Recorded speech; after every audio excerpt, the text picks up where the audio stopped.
d'être resté avec nous. La maladie dont on va parler aujourd'hui touche près d'un enfant sur 5 et concerne un tiers des consultations chez les dermatos. On va parler de l'eczéma. Oui, cette maladie de peau inflammatoire et non contagieuse se caractérise par des plaques rouges, des démangeaisons, comme vous voyez ici, parfois intenses, et une peau qui devient toute sèche par endroits. Selon la gravité des cas, on va parler d'eczéma modéré ou sévère. Alors sachez qu'il y a différents types d'eczéma. L'eczéma que l'on dit de contact, qui touche surtout les adultes. C'est une réaction allergique locale déclenchée par le contact répété de la peau avec une substance sensibilisante, comme par exemple certains métaux. Et puis autre type, c'est l'eczéma atopique, qui lui est aussi allergique. Là, l'origine est plutôt génétique. C'est un eczéma très courant chez les jeunes enfants, nés au sein d'une famille allergique, par exemple quand il y a déjà des cas de rhume des foins ou encore d'asthme. Alors comment apparaît l'eczéma? Je vais vous montrer ça déjà sur ce schéma, puisque la peau que vous voyez ici joue normalement le rôle de barrière, mais chez les personnes allergiques, la peau est trop poreuse. Les différents allergènes peuvent plus facilement pénétrer à l'intérieur. Alors vous allez voir ce qui se passe une fois à l'intérieur. Ces allergènes sont représentés en jaune. Eh bien notre système de défense va s'emballer, va réagir comme si l'allergène était un microbe qu'il faut éliminer. Voilà ici un globule blanc et une cascade d'événements va s'ensuivre. Va suivre pour aboutir à la libération d'anticorps, les fameuses immunoglobulines que vous avez vues en forme de Y. Et ces anticorps deviennent des sentinelles de l'organisme, vont se fixer sur différents tissus comme ceux de la peau. Et si la personne, vous le voyez là, est de nouveau en contact avec ces allergènes, eh bien tout ça, ces cellules vont les capter et ça va provoquer la libération de substances inflammatoires, ces petites boules vertes que vous voyez, qu'on appelle notamment l'histamine. Et parmi les signes, des plaques rouges peuvent apparaître, surmontées par des vésicules qui provoquent d'intenses démangeaisons. Résultat, les enfants se grattent parfois jusqu'au sang. La peau épaissie devient très sèche avec des squames ou au contraire suintantes. Mais la vie quotidienne peut être très altérée. Alors, est-ce qu'on peut guérir de l'eczéma? Quels sont les traitements les plus efficaces et quelles sont les astuces pour atténuer les symptômes au quotidien? Pour répondre à toutes vos questions, notre spécialiste, le professeur Jean-François Stalder, qui est dermatologue au CHU de Nantes. Bonjour. Bonjour. Merci d'être là. Et avec nous, Anne-Hélène Plévin. Bonjour. Bonjour. Alors, Anne-Hélène, vous avez toujours souffert d'eczéma dans votre enfance? Non, finalement assez tardivement par rapport aux autres enfants. J'ai commencé à peu près à, je dirais, 6 ans. Oui. C'était très localisé. C'était une petite zone sur le gros orteil, vraiment minuscule finalement. Et ça s'est développé au fur et à mesure des années. Et vous savez ce qui déclenchait les poussées ou pas? Non. Non. Ma mère en a beaucoup souffert, elle, d'eczéma. Mais voilà, il n'y avait pas... Ça arrivait du jour au lendemain, finalement. D'accord, et le signe, c'était vraiment les démangeaisons qui étaient très importantes? Oui. Et qu'est-ce qui déclenchait les poussées? La fatigue, le stress? Oui, après, j'ai réussi à l'identifier. Au début, pas vraiment. Oui, la fatigue, indéniablement. Le stress aussi. Après, je me suis rendu compte certains vêtements, voilà, il y avait des choses comme ça. Et il y a eu des zones du corps ou du visage qui ont été épargnées ou tout pouvait être touché? Ça a bougé. D'accord, ça s'est déplacé. Ça s'est déplacé au fur et à mesure des années et finalement, je me rends compte maintenant que j'en ai eu à peu près partout. Et hiver comme été ou pas? Moins l'été. Moins l'été. Le soleil faisait plutôt du bien. Alors, on va voir comment vous avez traité ça. Déjà, pourquoi ça commence aux gros orteils et pas ailleurs? Là, je crois que c'est une histoire personnelle et particulière. Disons que globalement, vous avez dit, c'est quand même une maladie du nourrisson. Donc 70% des eczémas vont commencer autour de l'âge de 6 mois. Et c'est pendant la période comprise entre 6 mois et 3 ans que vont se manifester les signes de l'eczéma. Alors, avec, c'est vrai, ce qui est particulier, les poussées, et puis les phases de rémission. Des poussées qu'on explique quelquefois, et puis des poussées qu'on n'explique pas. Et donc ça, ce côté très imprévisible, ça c'est très inconfortable, surtout que dans des formes sévères ou des formes qui ne sont pas bien gérées, là on a vraiment un effet sur la qualité de la vie de l'enfant, la qualité de la vie de ses parents, qui est très important. Et est-ce que ce que disait Anne-Hélène, qu'elle en a moins en été, c'est quelque chose que l'on voit ou pas? Oui, c'est vrai. D'accord. C'est la chaleur, le soleil, la mer? Alors, je pense qu'en fait, c'est plus... nous, on a une explication physiopathologique. C'est le rôle du soleil sur les cellules sentinelles de la peau, les cellules Langerhans. Et c'est vrai d'ailleurs qu'un des moyens de traiter des formes sévères d'eczéma de l'adulte, c'est d'utiliser la photothérapie. Donc, vous voyez, c'est pas un hasard. Et on a l'impression que les facteurs déclenchants, la fatigue, le stress, sont les mêmes que pour le psoriasis. Oui, Je pense qu'en fait, si vous voulez, les facteurs, le stress, entre autres, est un facteur qui est ubiquitaire, qui peut déclencher plein de choses au niveau de plein de maladies chroniques. Et on sait où ça marche, où ça fonctionne, comment ça marche, parce que là, on a expliqué la physiopathologie de l'eczéma, les cellules, la libération de substances et tout. Le stress, il intervient comment? C'est toujours un mystère. Alors, il y a deux choses qui n'ont pas été dites dans la présentation. Je peux me permettre de le compléter. Du moment que ce qu'on a dit était parfait. C'était très bien. Maintenant, si vous avez des compléments d'information, n'hésitez pas. Il est un petit peu dermatologue. Ça sera dans le sens du complément d'information. Je pense qu'il a appris des choses avec ce qu'on a dit. C'était très joli en tout cas. Merci. Très joli. Et ce que je veux dire, c'est que la démonstration que vous nous avez faite, c'est vrai qu'elle elle est aujourd'hui un peu, comment dirais-je, cela est un petit peu passé de mode. Disons qu'aujourd'hui, ce que vous nous avez surtout montré, c'est un mécanisme qui va de l'intérieur vers l'extérieur. Aujourd'hui, on a des arguments pour penser que la peau, la structure de la peau, et notamment la mutation de certains gènes qui codent pour des protéines qui ont un rôle très important dans la desquamation physiologique normale de la peau, ont un rôle qui est vraiment très prédominant, puisqu'en fait, on a maintenant des mutations qu'on trouve dans près de 50% des gens qui les habitent d'ailleurs, que ce soit en Irlande ou à Singapour, qui présentent ces mutations. Donc aujourd'hui, on a des raisons de penser ce que vous avez dit, c'est-à-dire que la peau est un filtre, est un buvard, elle est devenue poreuse, et qu'à ce titre-là, évidemment, le risque de sensibilisation est beaucoup plus important. On va compléter cette animation pour la prochaine fois. Voilà. J'ai une dyshydrose. Le médecin m'a dit que c'était un type d'eczéma sans guérison possible, juste à traiter avec la cortisone. Est-ce vrai? C'est quoi cette dyshydrose? Alors la dyshydrose, c'est une forme clinique, c'est vrai, d'un eczéma qui n'est pas l'eczéma. On peut, quand on a un terrain atopique, avoir une dyshydrose, c'est vrai. La dyshydrose, c'est un symptôme, c'est un eczéma, mais qui est localisé sur la face latérale des doigts. Et qui peut, à ce titre, avoir soit une origine liée à l'eczéma, je dirais, atopique, soit liée au contact, ce que vous avez dit, soit liée à un point d'interrogation, puisqu'aujourd'hui, on n'explique pas l'origine de 100% des dyshydroses. Ça s'écrit comme ça, la dyshydrose? Non, je pense que c'est c'est HY, c'est comme hydro. Oui, je pense aussi. Et donc, elle demandait c'était traitement par cortisone, c'est ça la dyshydrose?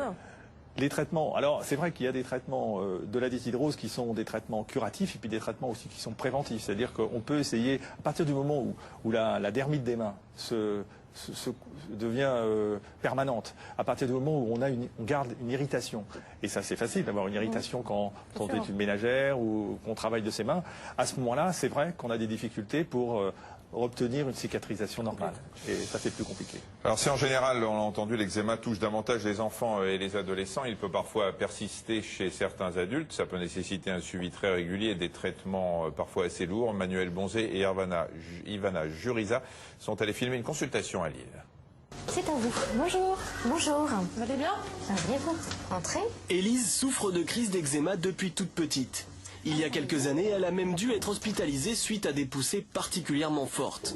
Régulièrement, elle vient faire le point avec son dermatologue. Alors, comment allez-vous depuis la fois précédente? Là, ça va un petit peu mieux. J'ai encore des démangeaisons. Le jour, la nuit? Plus la nuit. Je me démange au niveau des bras, du dos. J'essaye de mettre des grosses quantités de cortisone au niveau des mains, surtout le week-end pour pas être gênée la journée au travail, pour faire vraiment le week-end des parties. Que le week-end. Voilà. Il ne faut pas avoir peur des crèmes corticoïdes. Les crèmes corticoïdes passent de façon infime dans le sang. C'est un traitement efficace des poussées d'eczéma. Parce que j'ai peur que ça m'abîme la peau et que quand j'aurai 40 ans, avoir une peau abîmée. Mais Donc ça abîme la peau à condition qu'on en utilise 10 tubes par mois par exemple.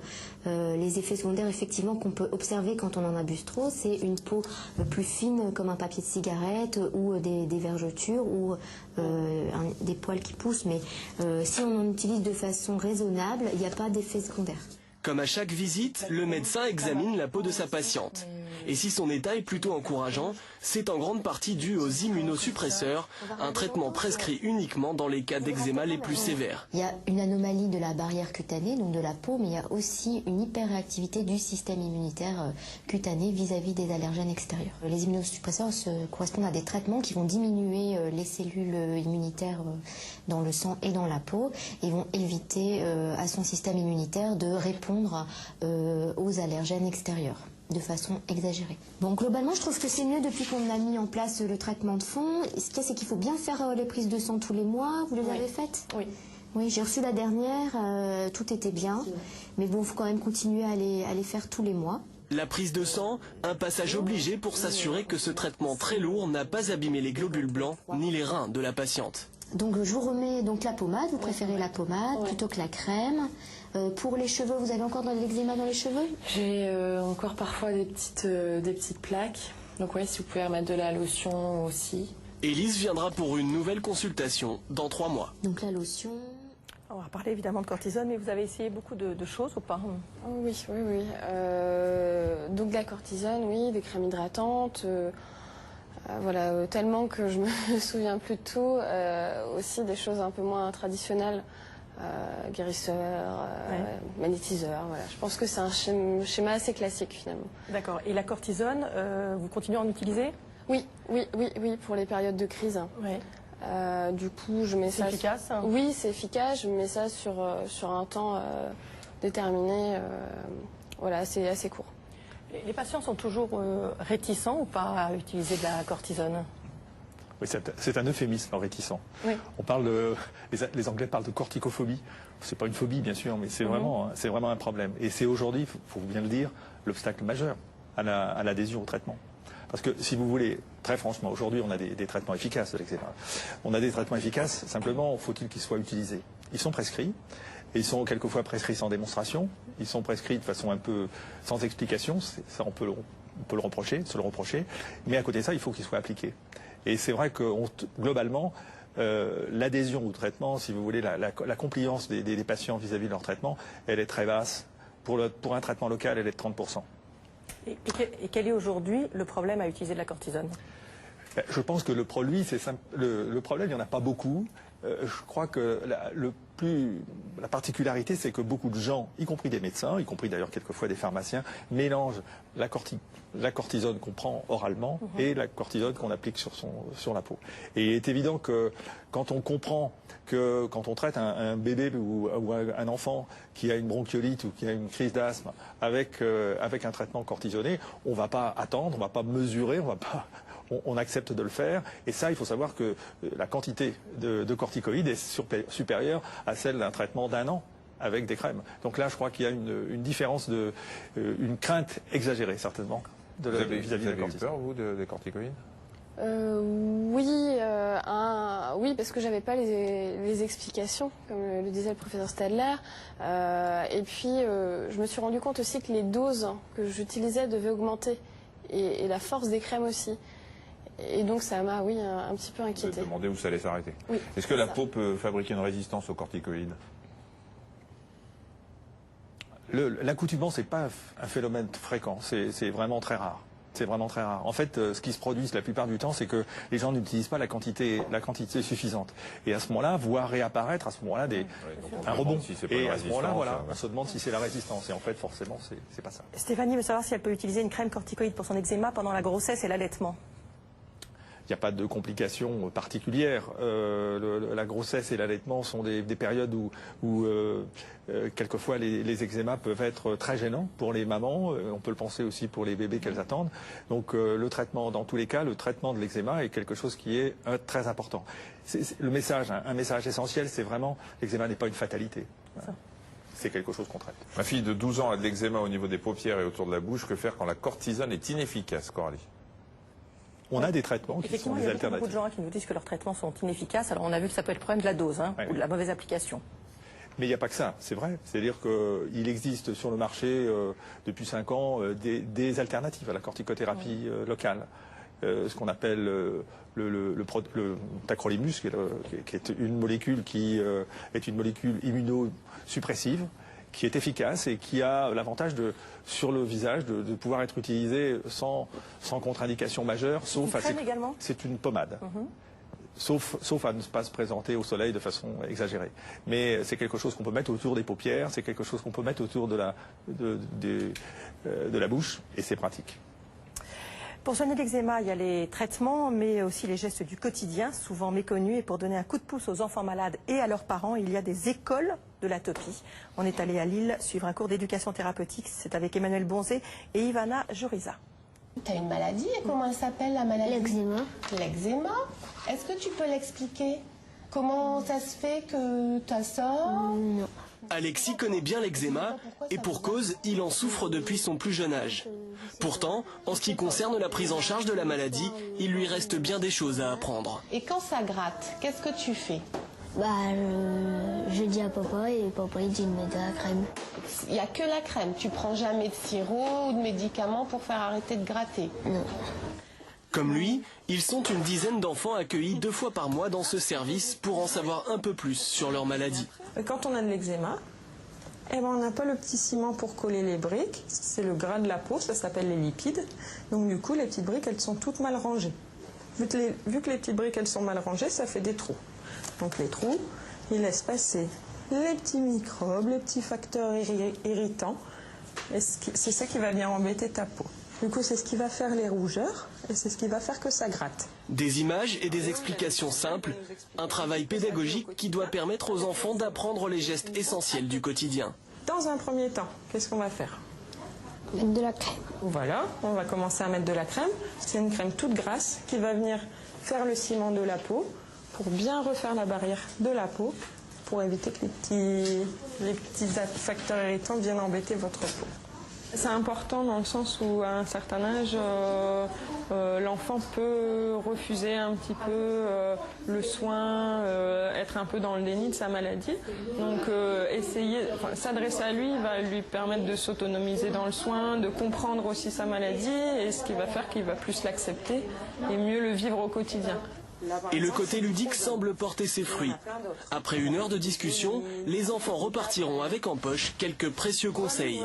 Pour se gratter, on peut mettre des gants ou mettre des petits pois ou des graines de cerise dans un sachet et poser dessus. Et aussi pas avoir de peluche et pas de habits en laine. Pourquoi ? Parce que la laine, il y a des fils et les fils, ils rentrent dans la peau. Et pendant ce temps-là, dans la pièce d'à côté, on s'occupe des parents.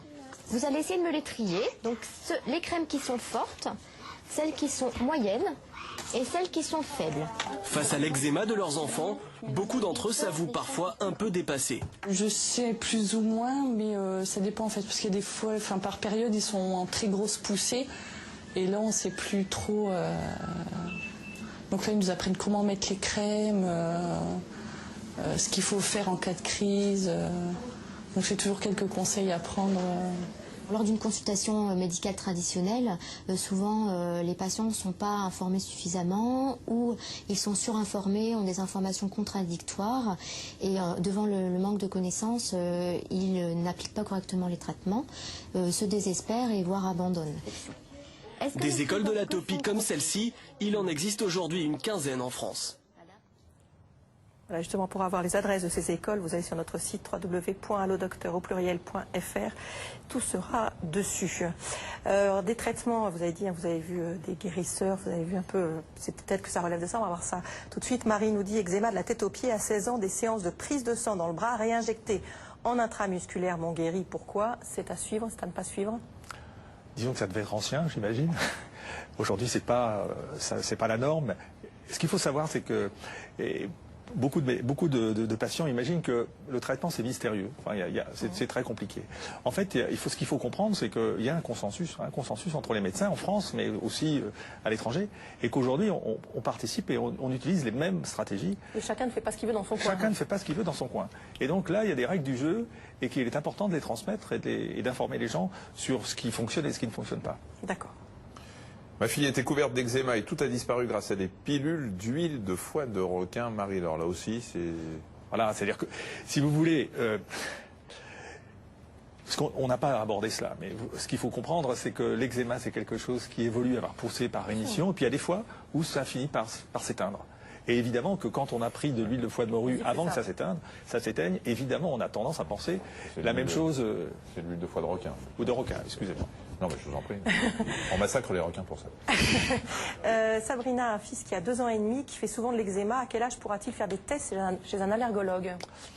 Alors, la question des tests, c'est une bonne question, parce qu'en fait, Aujourd'hui, c'est souvent dans la bouche des gens qui se disent est-ce que j'aurais dû faire les tests, j'en ai pas fait, quand faut-il les faire? Alors, actuellement, le consensus, on parle de consensus médical, il est suivant. À partir du moment où un traitement bien réalisé, bien conduit, contrôle l'eczéma, il n'y a pas nécessité de faire de tests. Voilà. À partir du moment où on est dans l'échec thérapeutique, à partir du moment où, malgré tous les efforts, malgré une bonne adhésion au traitement, ça ne fonctionne pas, alors bien évidemment, il faut aller plus loin. Je pense que c'est le sens de la réponse. On a entendu dans le reportage qu'il ne fallait pas de peluche. C'est quoi ça? Et Anne-Hélène vient avec une peluche. Ah ouais. Je n'y comprends plus rien. Oui, la peluche est un peu particulière. Elle a un traitement déjà anticarien. Donc c'est pour ça, en fait, enfin, vous direz si je me trompe, mais qu'on déconseille les peluches, c'est par rapport aux acariens. Celle-ci a un tissu qui est conçu pour ça, donc qui est spécialement traité. On a vu tout à l'heure l'émission sur les écoles de l'atopie. Moi, ça a été mon point de départ en fait sur ce projet-là. Je voulais travailler sur l'eczéma à l'enfant et donc je suis allée voir à Nantes, il y a une école de l'atopie. Donc j'ai rencontré les membres de l'école, regardé du coup comment ils fonctionnaient et quels étaient leurs besoins. Et je me suis rendu compte finalement qu'il y avait un lien entre le patient et le médecin, surtout chez les enfants, qui n'était pas toujours très aisé. Il fallait un intermédiaire. Il fallait un intermédiaire, et puis aussi par rapport aux parents qui culpabilisent l'impression d'avoir redonné de leur eczéma à leur enfant. Voilà, il y avait tout ça qui m'intéressait. Donc finalement, j'ai mis au point Bulbi, donc avec l'aide du CHU de Nantes. Très bien. Elle est très réussie, je vous rassure. C'est quoi, c'est une peluche qu'on peut se procurer? Alors, pour l'instant, c'est à l'état de prototype, donc c'est amené encore à évoluer. Et donc, on est pour parler, on va dire, avec un laboratoire pharmaceutique. Voilà. Qu'on ne citera pas. Bien, voilà. on va écouter Bulbi. D'accord. Voilà, merci beaucoup. Une dernière question rapidement. Delphine demande s'il est vrai qu'il n'est pas bon de donner un bain tous les jours aux enfants qui souffrent d'eczéma. Le problème, c'est le problème de tolérance. Donner un bain ou une douche, c'est normal. C'est normal parce que la peau, elle a besoin d'être lavée. Et le rythme peut être d'un jour, d'un tous les jours ou tous les 2 jours. Il est évident que si l'enfant supporte mal, on peut passer un jour sur 2. Mais il faut être très conscient du fait que la durée de la douche doit être limitée, jamais supérieure à 10 minutes. Et puis la température de l'eau doit être aussi limitée aussi. Bien mettre des crèmes.